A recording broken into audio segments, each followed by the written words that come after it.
ನಮಸ್ಕಾರ ಫ್ರೆಂಡ್ಸ್, ನಾನು ನಿಮ್ಮ ಮಂಜುನಾಥ್ ಅಂಬಡಗಟ್ಟಿ. ಕನ್ನಡ ವ್ಯಾಕರಣ ವಿಡಿಯೋ ಸರಣಿ ಭಾಗ 13ರಲ್ಲಿ ನಾನಿವತ್ತು ನಿಮಗೆ ಅವ್ಯಯಗಳನ್ನು ಪರಿಚಯಿಸ್ತಾ ಇದ್ದೀನಿ.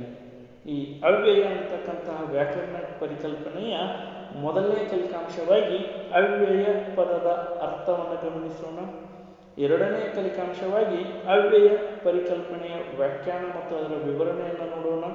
ಕೊನೆಯ ಹಾಗೂ ಮೂರನೇ ಕಲಿಕಾಂಶವಾಗಿ ಅವ್ಯಯದ ವಿವಿಧ ಪ್ರಕಾರಗಳನ್ನು ಗಮನಿಸೋಣ. ವಿಡಿಯೋದಲ್ಲಿ ಮುಂದುವರಿಯೋಕ್ಕಿಂತ ಮುಂಚೆ ಒಂದು ಸಣ್ಣ ರಿಕ್ವೆಸ್ಟ್ ನಿಮ್ಮಲ್ಲಿ, ಇದುವರೆಗೂ ಯಾರೆಲ್ಲ ನನ್ನ ಚಾನೆಲ್ನ ಸಬ್ಸ್ಕ್ರೈಬ್ ಮಾಡಿಲ್ಲ, ಪ್ಲೀಸ್ ನನ್ನ ಚಾನೆಲ್ನ ಸಬ್ಸ್ಕ್ರೈಬ್ ಮಾಡಿ, ನಿಮ್ಮ ಫ್ರೆಂಡ್ಸ್ಗೆಲ್ಲ ಈ ವಿಡಿಯೋಗಳನ್ನ ಶೇರ್ ಮಾಡಿ ಅಂತ ಹೇಳ್ತಾ, ಹಾಗಾದರೆ ವಿಡಿಯೋದಲ್ಲಿ ಮುಂದುವರಿಯೋಣ.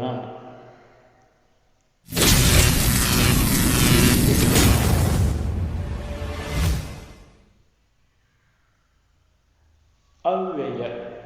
ಈ ಅವ್ಯಯ ಎಂಬ ಪದದ ಅರ್ಥ ಬದಲಾವಣೆ ಹೊಂದದೇ ಇರುವುದು ಎಂದರ್ಥ.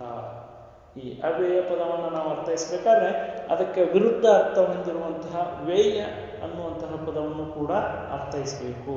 ವ್ಯಯ ಎಂದರೆ ಖರ್ಚಾಗುವುದು ಅಥವಾ ಬದಲಾಗುವುದು ಎಂದರ್ಥ. ಇಲ್ಲಿ ಖರ್ಚು ಅಂದರೆ ನಾವು ಅದನ್ನು ಹೀಗೆ ಅರ್ಥೈಸ್ಕೋಬೇಕು. ಈಗ ನನ್ನ ಹತ್ರ 2,000 ರೂಪಾಯಿದು ಒಂದು ನೋಟ್ ಇದೆ ಅಂತ ತಿಳ್ಕೊಳ್ರಿ. ಆ ನೋಟನ್ನು ನಾನು ವ್ಯಯ ಮಾಡಿದೆ, ಖರ್ಚು ಮಾಡಿದೆ ಅಂದರೆ ಅದನ್ನು ಚೂರು ಚೂರಾಗಿ ಹರದೆ, ಅದನ್ನು ಮುದುಡಿ ಮಾಡಿದೆ ಅಥವಾ ಅದನ್ನು ಪೀಸ್ ಮಾಡಿದೆ ಅಂತ ಅರ್ಥ ಅಲ್ಲ.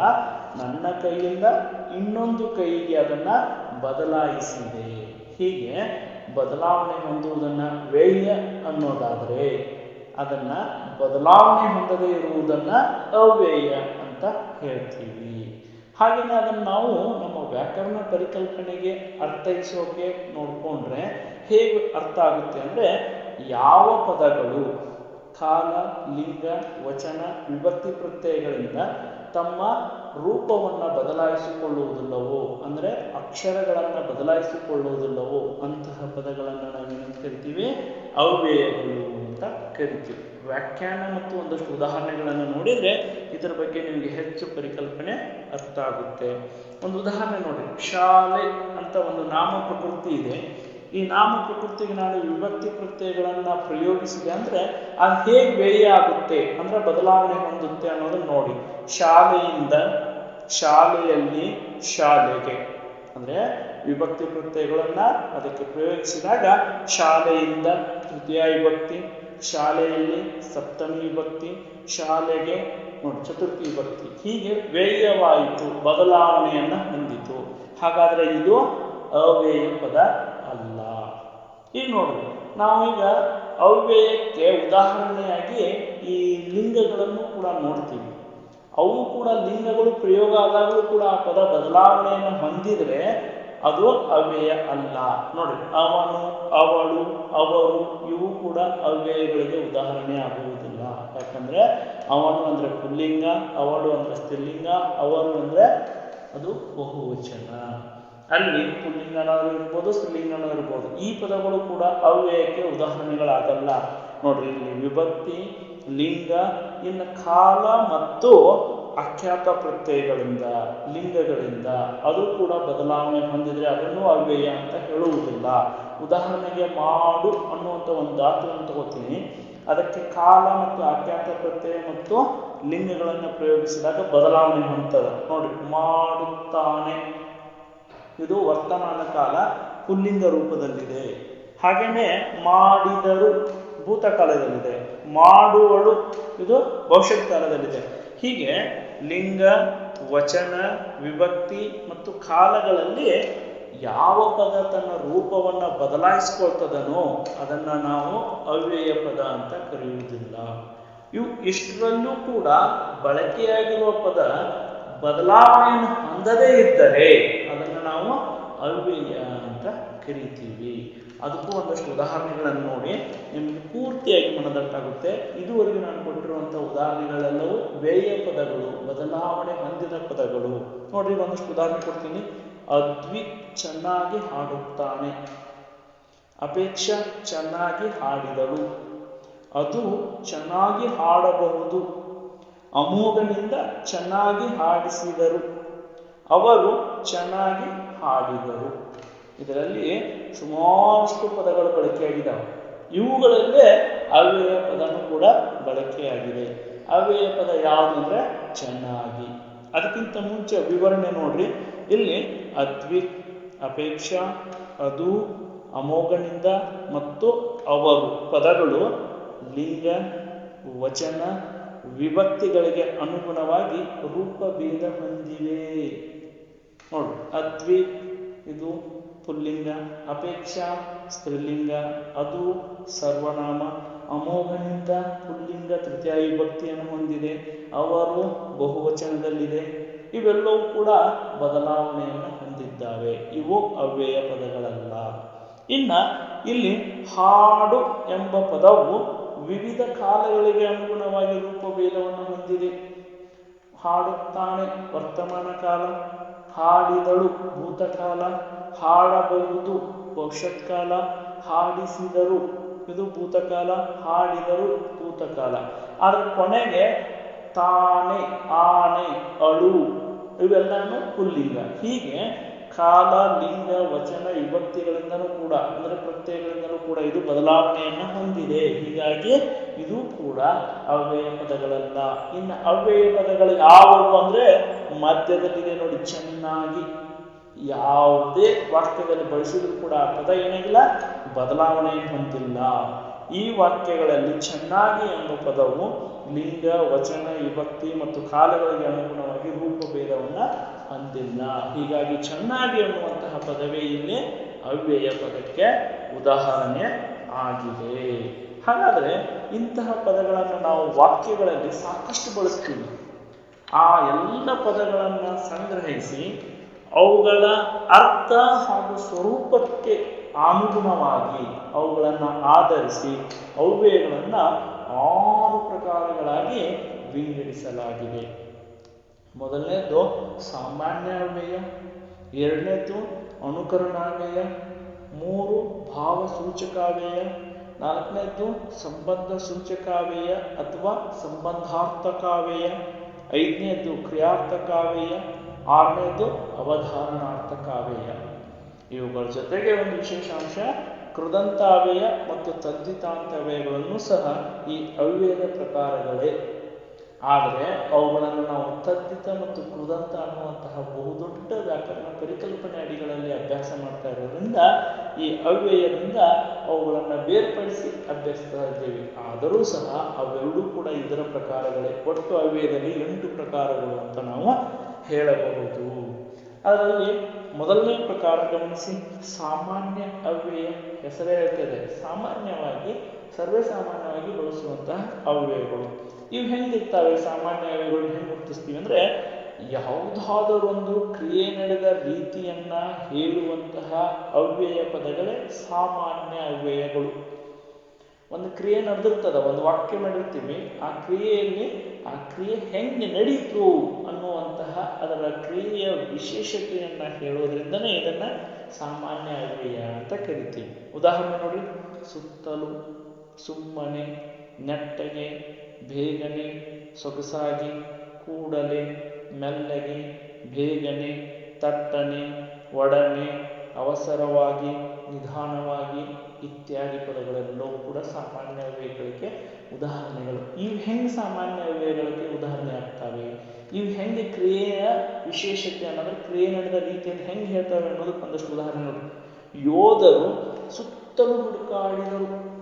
ಯೋಧರು ಹುಡುಕಾಡಿದರು. ಹೆಂಗೆ ಹುಡುಕಾಡಿದರು? ಕ್ರಿಯೆ ಹೆಂಗೆ ನಡೀತಾ ಇದೆ? ಅಲ್ಲಿ ಸುತ್ತಲೂ ನೋಡುವ ಮೂಲಕ ಕ್ರಿಯೆ ನಡೀತಾ ಇದೆ. ಆ ಹುಡುಕಾಡುವಂಥ ಕ್ರಿಯೆ ಹೆಂಗೆ ನಡೀತಾ ಇದೆ? ಸುತ್ತಲೂ ನೋಡುವುದರ ಮೂಲಕ. ವಿದ್ಯಾರ್ಥಿಗಳೆಲ್ಲರೂ ಸುಮ್ಮನೆ ಕುಳಿತುಕೊಳ್ಳಬೇಕು. ಕುಳಿತುಕೊಳ್ಳುವಂಥ ಕ್ರಿಯೆ ಹೆಂಗೆ ನಡೀಬೇಕು? ಸುಮ್ಮನೆ ಕೂಡುವ ಮೂಲಕ. ಸುಮ್ಮನೆ ಕೂತುಕೊಳ್ಳುವಂತಹ ಕ್ರಿಯೆಯನ್ನ ಇದು ಹೇಳ್ತಾ ಇದೆ.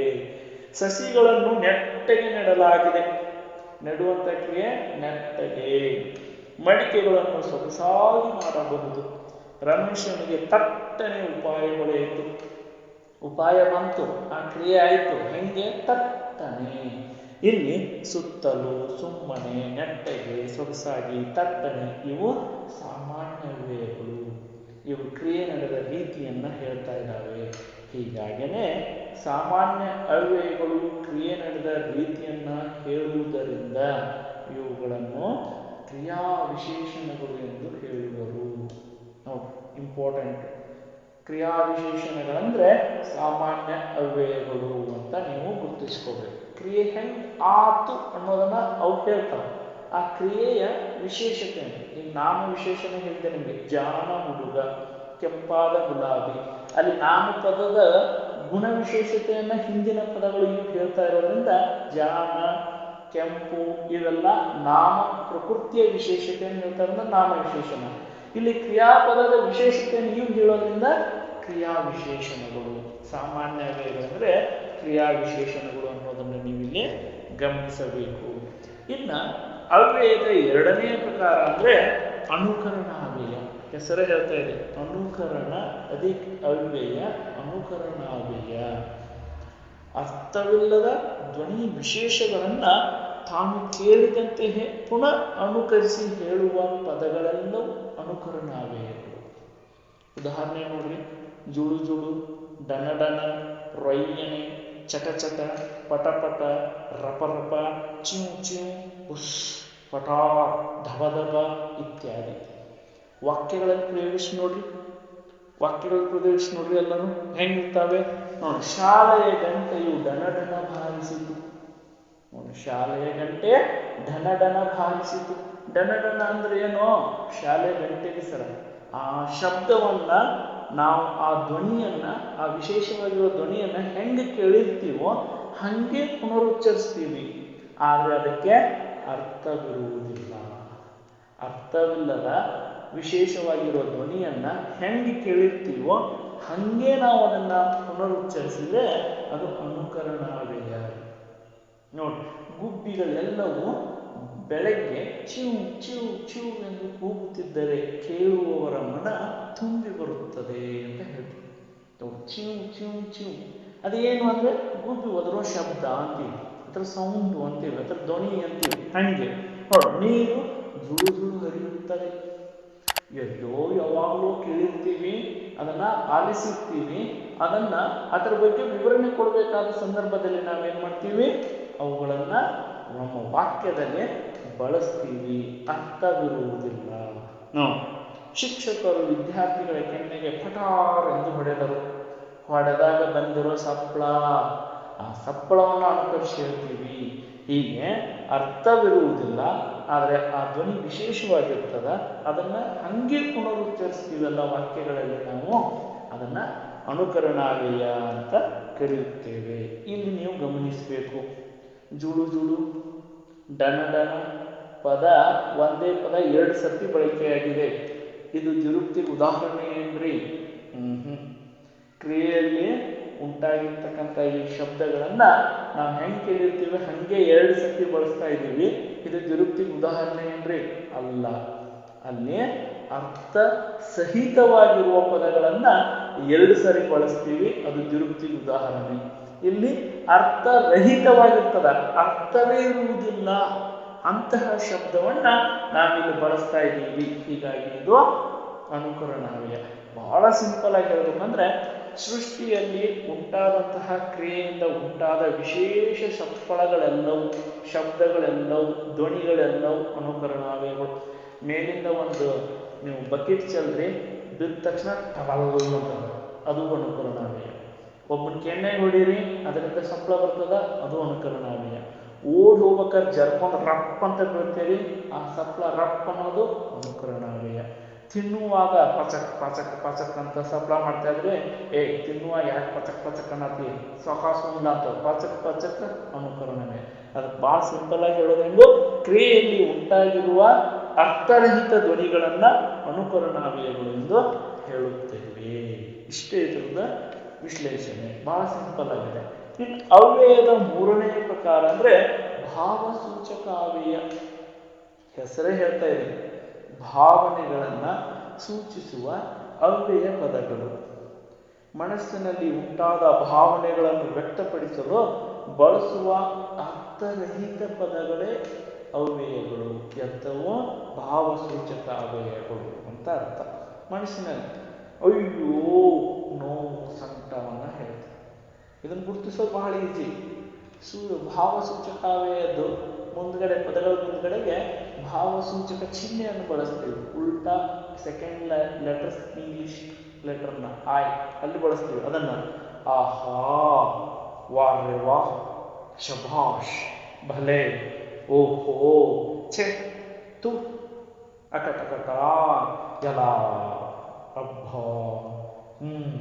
ಶಿ ಇತ್ಯಾದಿ ಪದಗಳನ್ನು ಭಾವಸೂಚಕಾವ್ಯಗಳಿಗೆ ನಾವು ಉದಾಹರಣೆ ಕೊಡ್ತೀವಿ. ಇಷ್ಟು ಪದಗಳು ವಾಕ್ಯಗಳಲ್ಲಿ ನೀವು ಎಲ್ಲೇ ಬಳಸ್ರಿ, ಪುಲ್ಲಿಂಗದಲ್ಲಿ ಬಳಸ್ರಿ, ಸ್ತ್ರೀಲಿಂಗದಲ್ಲಿ ಬಳಸ್ರಿ, ಭೂತಕಾಲ, ವರ್ತಮಾನ ಕಾಲ, ಭವಿಷ್ಯತ್ ಕಾಲ, ಏಕವಚನ, ಬಹುವಚನ, ವಿಭಕ್ತಿ ಪ್ರತ್ಯಯ ಎಲ್ಲಿ ಬೇಕಾದಲ್ಲಿ ಬಳಸ್ರೆ ಈ ಪದಗಳು ಮಾತ್ರ ವಾಕ್ಯದಲ್ಲಿ ಈಗ ಹೆಂಗಿದಾವು ಹಿಂಗೆ ಬಳಕೆಯಾಗಿರ್ತವೆ. ಅದಕ್ಕೆ ಇವುಗಳನ್ನ ಅವ್ಯಯಗಳು ಅಂತ ಕರಿತೀವಿ.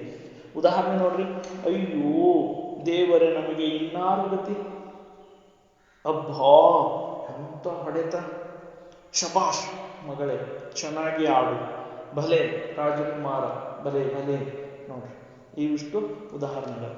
ಇಲ್ಲಿ ಗಮನಿಸಬೇಕಾಗಿರುವ ಒಂದು ಪ್ರಮುಖ ಅಂಶ ಅಂದ್ರೆ ಈ ಭಾವಸೂಚಕಾವ್ಯಯಗಳನ್ನ ನಿಪಾತಾವ್ಯಯಗಳು ಎಂದು ಕೂಡ ಕರೆಯುತ್ತಾರೆ. ಭಾವಸೂಚಕಾವ್ಯಯಗಳಿಗೆ ಇನ್ನೊಂದು ಹೆಸರು ನಿಪಾತಾವ್ಯಯಗಳು. ಪರೀಕ್ಷೆಯಲ್ಲಿ ನಿಮ್ಮನ್ನು ಕನ್ಫ್ಯೂಸ್ ಮಾಡೋಕ್ಕೆ ನಿಪಾತಾವ್ಯಯಗಳನ್ನು ಗುರುತಿಸಿ ಅಂದ್ರೆ ನೀವು ಭಾವಸೂಚಕಾವ್ಯಯಗಳನ್ನು ಗುರುತಿಸಬೇಕು. ಪರೀಕ್ಷೆಯಲ್ಲಿ ಕ್ರಿಯಾ ವಿಶೇಷಣಗಳನ್ನು ಗುರುತಿಸ್ರಿ ಅಂದ್ರೂ ಒಂದೇ, ಸಾಮಾನ್ಯಗಳನ್ನು ಗುರುತಿಸ್ರಿ ಅಂದ್ರೂ ಒಂದೇ. ಅವುಗಳನ್ನು ನೀವೇನು ಮಾಡಬೇಕು, ಲಕ್ಷ್ಯ ಕೊಟ್ಟು ಗಮನಿಸಬೇಕು. ಇನ್ನು ಅವ್ಯಯದ 4ನೇ ಪ್ರಕಾರ ಅಂದ್ರೆ ತುಂಬಾ ಸರಳವಾದದ್ದು, ಸಂಬಂಧಾರ್ಥಕ ಅವ್ಯಯಗಳು ಅಥವಾ ಸಂಬಂಧ ಸೂಚಕ ಅವ್ಯಯಗಳು. 2 ಪದ ಇಲ್ಲವೇ 2 ವಾಕ್ಯಗಳ ಮಧ್ಯದಲ್ಲಿ ಸಂಬಂಧ ಕಲ್ಪಿಸುವ ಪದಗಳೇ ಸಂಬಂಧಾರ್ಥಕ ಅವ್ಯಯಗಳು. ನೋಡಿ, ಅವು ಪದಗಳ ಮಧ್ಯದಲ್ಲಿ ಇಲ್ಲವೇ 2 ವಾಕ್ಯಗಳ ಮಧ್ಯದಲ್ಲಿ ಸಂಬಂಧವನ್ನು ಕಲ್ಪಿಸಬೇಕು. ವಾಕ್ಯಗಳಲ್ಲಿ, ಪದಗಳಲ್ಲಿ, ಅದನ್ನ ನಾವು ಸಂಬಂಧಾರ್ಥಕ ಅವ್ಯಯಗಳು ಅಂತ ಕರಿತೀವಿ. ಉದಾಹರಣೆಗೆ ಮತ್ತು, ಆದ್ದರಿಂದ, ಆದರೆ, ಅಥವಾ, ಹೂ, ಹಾಗೂ, ಹಾಗಾಗಿ, ಹೀಗಾಗಿ, ಆ ಕಾರಣ, ಅದರ ಸಲುವಾಗಿ ಇತ್ಯಾದಿ ಪದಗಳನ್ನು ನಾವು ಉದಾಹರಣೆಯಾಗಿ ಕೊಡಬಹುದು. ವಾಕ್ಯಗಳಲ್ಲಿ ನೋಡಿ, ರಾಮ ಮತ್ತು ಲಕ್ಷ್ಮಣರು ದಶರಥನ ಪುತ್ರರು. ರಾಮ ಮತ್ತು ಲಕ್ಷ್ಮಣರ ಮಧ್ಯದೊಳಗ ಸಂಬಂಧವನ್ನ ಕಲ್ಪಿಸ್ತಾ ಇದೆ ಮತ್ತು ಅನ್ನುವಂತಹ ಪದ. ನನಗೆ ಓದಲು ಇಷ್ಟ, ಆದರೆ ಸಮಯವೇ ಸಿಗುತ್ತಿಲ್ಲ. ನಿನಗೆ ಚಹಾ ಅಥವಾ ಕಾಫಿ ಬೇಕೇ? ನಾನು ತರಗತಿಗೆ ಕುಳಿತುಕೊಳ್ಳುತ್ತೇನೆ, ಆದರೆ ನನ್ನ ಸ್ನೇಹಿತರಾರು ತರಗತಿಗೆ ಬರುವುದಿಲ್ಲ. ನೋಡಿ, ಇಲ್ಲಿ ಮತ್ತು, ಆದರೆ, ಅಥವಾ, ಆದರೆ, ನೋಡಿ ಇವೆಲ್ಲ ಪದಗಳು ಏನ್ ಮಾಡ್ತಾ ಇದ್ದಾವೆ, 2 ಪದಗಳು ಇಲ್ಲ 2 ವಾಕ್ಯಗಳ ಮಧ್ಯದಲ್ಲಿ ಸಂಬಂಧವನ್ನು ಕಲ್ಪಿಸ್ತಾ ಇರೋದ್ರಿಂದ ಇವುಗಳನ್ನ ಸಂಬಂಧ ಸೂಚಕಾವ್ಯಯಗಳು, ಸಂಬಂಧಾರ್ಥಕ ಅವ್ಯಯಗಳು ಅಂತ ಕರೆಯುತ್ತಾರೆ. ಬಹಳ ಸಿಂಪಲ್, ಸಂಬಂಧವನ್ನು ಸೂಚಿಸುವಂತಹ ಪದಗಳು ಅವ ಇರಬೇಕಷ್ಟೇ.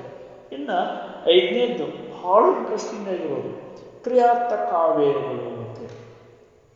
ಕ್ರಿಯೆ ಅಧಿಕ್ ಅರ್ಥ ಅಧಿಕ್ ಅವ್ಯಯ. ಕ್ರಿಯೆಯ ಅರ್ಥವನ್ನ ನೀಡುವಂತಹ ಪದಗಳೇ ಇಲ್ಲಿ ಕ್ರಿಯಾರ್ಥಕ ಅವ್ಯಯಗಳು. ಹೆಂಗೆ, ಒಂದು ಪೂರ್ಣ ಕ್ರಿಯಾಪದದ ಅರ್ಥವನ್ನ ರೂಪಭೇದ ಹೊಂದದೆ ಕೊಡುವ ಪದಗಳು, ಅಂತಹ ಪದಗಳನ್ನು ನಾವು ಕ್ರಿಯಾರ್ಥಕ ಅವ್ಯಯಗಳು ಅಂತ ಕರಿತೀವಿ. ಉದಾಹರಣೆಗೆ ಸಾಕು, ಬೇಕು, ಬೇಡ, ಹೌದು, ಇಲ್ಲ, ಉಂಟು, ಅಹುದು, ಅಲ್ಲ, ಒಳ್ಳೆಯದು, ಆಯಿತು ಇತ್ಯಾದಿ. ನೋಡಿ, ಒಂದು ಪೂರ್ಣ ಕ್ರಿಯಾಪದ ವಾಕ್ಯದಲ್ಲಿ ಬಳಸಿದಾಗ ಒಂದು ಪೂರ್ಣ ಕ್ರಿಯಾಪದದ ಅರ್ಥ ಬರೋ ಅಂತಹದ್ದನ್ನೇ ಒಂದು ಪದ ನೀಡಬೇಕು. ಆ ಅರ್ಥವನ್ನು ಒಂದು ಪದ ನೀಡ್ತು ಅಂದ್ರೆ ಅದನ್ನ ಹೇಳ್ತಿರ್ತೀವಿ ಕ್ರಿಯಾರ್ಥಕ ಅವ್ಯಯ. ನಿಮಗೆ ಇನ್ನೂ ಸ್ವಲ್ಪ ಅನ್ನ ಬೇಕೇ? ಬೇಡ, ಇಷ್ಟ ಅಂತೀವಿ ನಾವು. ನನಗೆ ನೀವು ಇನ್ನೂ ಸ್ವಲ್ಪ ಅನ್ನ ನೀಡುವುದು ಬೇಡ ಅಂತ ಅನ್ನಂಗಿಲ್ಲ. ನೋಡ್ರಿ, ಇದು ನಿಮ್ಮ ಮನೆಯಲ್ವೇ? ಹೌದು, ಇದು ನಮ್ಮ ಮನೆ ಅನ್ನಂಗಿಲ್ಲ. ಹೌದು, ಇಷ್ಟ ಅಂತೀವಿ. ಹೌದು, ನೀವು ಹೇಳುವ ಈ ಮನೆ ನನ್ನದು ಅಂತ ಅನ್ನಂಗಿಲ್ಲ. ವಾಕ್ಯದಲ್ಲಿ ಪೂರ್ತಿ ಕ್ರಿಯಾಪದದ ಅರ್ಥವನ್ನು ಬರೀ ಹೌದು ಅನ್ನುವಂಥ ಪದನೇ ಅಲ್ಲಿ ಸ್ಪಷ್ಟವಾಗಿ ಕೊಟ್ಟು ಬರ್ತಾ ಇದೆ. ಯಜಮಾನ್ರೆ ಊಟವಾಯ್ತಾ? ಆಯಿತು. ನೀವು ಕೇಳಿದಂತಹ ಊಟ ನಂದು ಆಯಿತು ಅಂತ ಹೇಳಂಗಿಲ್ಲ. ಊಟ ಆಯಿತು ಅಂತಲೂ ಹೇಳಂಗಿಲ್ಲ, ಆಯಿತು ಇಷ್ಟೇ ಹೇಳ್ತೀವಿ. ಮನೆಯಲ್ಲಿ ಅಪ್ಪ ಇದ್ದಾರಾ? ಇಲ್ಲ. ನಮ್ಮ ಮನೆಯಲ್ಲಿ ನಮ್ಮ ಅಪ್ಪ ಇಲ್ಲ ಅಂತ ಹಿಂಗೆ ಹೇಳಂಗಿಲ್ಲ, ಇಲ್ಲ ಅಂತ ಇಷ್ಟೇ ಹೇಳ್ತೀವಿ. ಹಾಗಾದ್ರೆ ಇಲ್ಲಿ ಬೇಡ, ಹೌದು, ಆಯಿತು, ಇಲ್ಲ ಈ ಪದಗಳನ್ನೇ ನಾವೇನಂತ ಕರಿತೀವಿ? ಕ್ರಿಯಾರ್ಥಕ ಅವ್ಯಯಗಳು. ಈ ಪದಗಳು ಒಂದು ಪೂರ್ಣ ಕ್ರಿಯಾಪದ, ವಾಕ್ಯದಲ್ಲಿ ಬಳಕೆಯಾಗಿರುವ ಪೂರ್ಣ ಕ್ರಿಯಾಪದ ಕೊಡುವಂತಹ ಅರ್ಥವನ್ನೇ ಕೊಡ್ತಾ ಇದ್ದಾವೆ. ನಿಮ್ಮ ಮನೆಯಲ್ಲಿ ಅಪ್ಪ ಇದ್ದಾರಾ ಅಂತ ಕೇಳಿದಾಗ ನಾವು ಇಲ್ಲ ಅಂತ ಹೇಳಿದ ಕೂಡಲೇ ಸರಿಯಾಗಿ ಮಾತಾಡೋ ಅಂತ ಯಾರು ಹೇಳಂಗಿಲ್ಲ. ಅಷ್ಟಕ್ಕೆ ಅವ್ರಿಗೆ ತೃಪ್ತಿಯಾಗಿರ್ತದ, ನಿಮ್ಮ ಉತ್ತರ ಅವ್ರಿಗೆ ಸರಿ ಅನಿಸ್ತದ. ಹಾಗೆ ಅರ್ಥವನ್ನು ಅದು ಕೊಡ್ತಾ ಇದೆ. ಹೀಗಾಗಿ ಆ ಪದವನ್ನು ನಾವೀಗ ಏನಂತ ಕರಿತೀವಿ? ಕ್ರಿಯಾರ್ಥಕ ಅವ್ಯಯ ಅಂತ ಕರೆಯುತ್ತೇವೆ. ಇನ್ನು ಅವ್ಯಯದಲ್ಲಿ ನಾವು ಗಮನಿಸುವಂತಹ 6ನೆಯ ಪ್ರಕಾರ ಯಾವುದು ಅಂದರೆ ಅವಧಾರಣಾರ್ಥಕ ಅವ್ಯಯಗಳು. ಏನಿದು? ಬಹಳ ಸಿಂಪಲ್ಲು. ಹಲವಾರು ವಸ್ತು ವಿಷಯಗಳಿರುವಾಗ ಅವುಗಳಲ್ಲಿ ಒಂದನ್ನೇ ನಿಶ್ಚಿತಾರ್ಥದಲ್ಲಿ ಹೇಳಲು ಅವಧಾರಣೆಯ ಎ ಅನ್ನುವಂತಹ ಸ್ವರವನ್ನು ಪಡೆದುಕೊಂಡ ಪ್ರತಿಪದವು ಅವಧಾರಣಾರ್ಥಕಾವ್ಯಯವಾಗಿ ಬಳಕೆಯಾಗುತ್ತದೆ. ಇಂಥದೇ ಪದ ಅಂತಿಲ್ಲ. ಈಗ ನೋಡಿ, ಕ್ರಿಯಾರ್ಥಕಾವ್ಯ ಅಂದರೆ ಕ್ರಿಯೆಯನ್ನು ಸೂಚಿಸುವ ಪದವೇ ಆಗಿರಬೇಕು ಅಂತ ಹೇಳ್ತೀವಿ ನಾವು. ಆಮೇಲೆ ಸಂಬಂಧ ಸೂಚಕಾವ್ಯ ಅಂದರೆ ಸಂಬಂಧವನ್ನು ಸೂಚಿಸುವಂಥ ಪದವೇ ಆಗಿರಬೇಕು ಅಂತ ಹೇಳ್ತೀವಿ. ಆದರೆ ಇಲ್ಲಿ ಹಂಗಿಲ್ಲ. ಯಾವಾಗ ಬೇಕಾದ ಪದ ಇರಲಿ, ಆ ಪದಕ್ಕೆ ಎ ಅನ್ನುವಂತಹ ಸ್ವರ ಸೇರ್ಕೊಂಡಿದ್ರೆ ಸಾಕು, ಅದನ್ನ ನಾವು ಅವಧಾರಣಾರ್ಥಕ ಅವ್ಯಯ ಅಂತ ಹೇಳ್ತೀವಿ. ಆದರೆ ಅದನ್ನ ಹಲವಾರು ವಸ್ತು ವಿಷಯಗಳಿರುವಾಗ ಪರ್ಟಿಕ್ಯುಲರ್ ಆಗಿ, ನಿರ್ದಿಷ್ಟವಾಗಿ, ನಿಶ್ಚಿತಾರ್ಥ ಅಂದ್ರೆ ನಿರ್ದಿಷ್ಟವಾಗಿ ಅದನ್ನೇ ಹೇಳೋಕೆ ಈ ಸ್ವರವನ್ನು ಸೇರಿಸಿ ಆ ಪದಕ್ಕೆ ನಾವು ಬಳಸ್ತೀವಿ. ಅವಾಗ ಆ ಪದ ಅವಧಾರಣಾರ್ಥಕ ಅವಯವನ್ನ ಅನಿಸ್ಕೊಳ್ಳುತ್ತೆ. ಉದಾಹರಣೆ ನೋಡ್ರಿ, ನೀನು ಅಂತ ಇರೋ ಪದಕ್ಕೆ ಎ ಅನ್ನುವಂಥ ಅವಧಾರಣೆಯ ಸ್ವರವನ್ನು ಸೇರಿಸಿದಾಗ ನೀನೇ. ಈಗ ಬಹಳಷ್ಟು ಜನ ಹುಡುಗರು ಇದ್ದಾಗ ನೀ ಬಾರೋ ಇಲ್ಲಿ ಅಂತೀವಿ. ಅವನ ನಾರಿ ಸರ್ ಅಂದಾಗ ಹಾ ಹಾ ಹಾ ನೀನೇ ಬಾ ಅಂತ ಕರಿತೀವಿ. ಅವಾಗ ನಿರ್ದಿಷ್ಟ ಹಲವಾರು ವಸ್ತು ವಿಷಯಗಳು, ಹಲವಾರು ಹುಡುಗರಿದ್ದಾಗ ಒಬ್ಬನ್ನೇ ನಿಶ್ಚಿತಾರ್ಥದಲ್ಲಿ ಪರ್ಟಿಕ್ಯುಲರ್ ಆಗಿ ಕರೆದ ಹಾಗಾಯಿತು. ಅವನು ಅದಕ್ಕೆ ಅವನೇ. ಯಾರೋ ನೀನು ಹೊಡೆದವರು ಅಲ್ಲ, ನಾನಲ್ಲ ಅವ ಅಂತ ಹೇಳ್ತೀವಿ. ಯಾರು ಆದಾಗ ಅವ ಹಾ ಹಾ ಹಾ ಅವನೇ ನನಗೆ ಹೊಡೆದ ಅಂತ ಹೇಳ್ತೀವಿ, ನಿರ್ದಿಷ್ಟವಾಗಿ ನಿಶ್ಚಿತಾರ್ಥದಲ್ಲಿ. ಹಾಗೆ ನೋಡಿ, ರಾಮ ಅದಕ್ಕೆ ರಾಮನೇ. ರಾವಣನನ್ನು ಕೊಂದವನು ರಾಮನೇ. ನೋಡಿ, ದೇಶ ಅದಕ್ಕೆ ದೇಶವೇ. ಹೌದು, ನನಗೆ ದೇಶವೇ ಮುಖ್ಯ. ನನಗೆ ದೇಶ ಮುಖ್ಯ ಅನ್ನೋದಕ್ಕೂ ದೇಶವೇ ಮುಖ್ಯ ಅನ್ನೋದಕ್ಕೂ ಎಷ್ಟು ವ್ಯತ್ಯಾಸ ಬೇಕು ನೀವೇ ಗಮನಿಸ್ಕೊಡ್ರಿ. ಶಾಲೆ ಅದಕ್ಕೆ ಶಾಲೆಯೇ, ಅದು ಅದಕ್ಕೆ ಅದೇ. ಹೀಗೆ ಅವಧಾರಣಾರ್ಥಕ ಅವ್ಯಯಕ್ಕೆ ಇಷ್ಟೇ ಉದಾಹರಣೆಗಳಂತಿಲ್ಲ. ಎಲ್ಲ ಪದಗಳಿಗೂ ಎ ಅನ್ನುವಂತಹ ಸ್ವರವನ್ನು ಸೇರಿಸಿ ಅದನ್ನು ನಾವು ಬರೆದ್ರೆ ಅದೇ ಪ್ರತಿ ಪದವು ಕೂಡ ಅವಧಾರಣೆಯ ಅವ್ಯಯಕ್ಕೆ ಉದಾಹರಣೆಯಾಗುತ್ತೆ. ಭೀಮನೇ, ಊರೇ, ಯೋಧರೇ, ಮಕ್ಕಳೇ, ಗುರುಗಳೇ ಇವೆಲ್ಲವೂ ಕೂಡ ಅವಧಾರಣಾರ್ಥಕ ಅವ್ಯಯಕ್ಕೆ ಉದಾಹರಣೆಗಳು. ಇನ್ನು ತದ್ದಿತಾಂತ ಅವ್ಯಯ ಮತ್ತು ಕೃದಂತ ಅವ್ಯಯಗಳು ಕೂಡ ಇದರ ಪ್ರಕಾರಗಳೇ. ಆದರೆ ಅವುಗಳನ್ನು ನಾವು ತದ್ದಿತ ಮತ್ತು ಕೃದಂತ ಅನ್ನುವಂತಹ ಒಂದು ದೊಡ್ಡ ವ್ಯಾಕರಣ ಪರಿಕಲ್ಪನೆಗಳ ಅಡಿಯಲ್ಲಿ ಅಭ್ಯಸಿಸುವುದರಿಂದ ಇಲ್ಲಿಗೆ ಅವ್ಯಯಗಳ ಕುರಿತಾದಂತಹ ಮಾಹಿತಿಯನ್ನು ನಾನು ಸಮಾಪ್ತಿಗೊಳಿಸ್ತೀನಿ. ಮತ್ತೆ ಮುಂದಿನ ವಿಡಿಯೋದಲ್ಲಿ ಸಿಗೋಣ. ಅಲ್ಲಿಯವರೆಗೂ ಎಲ್ಲರಿಗೂ ಧನ್ಯವಾದಗಳು.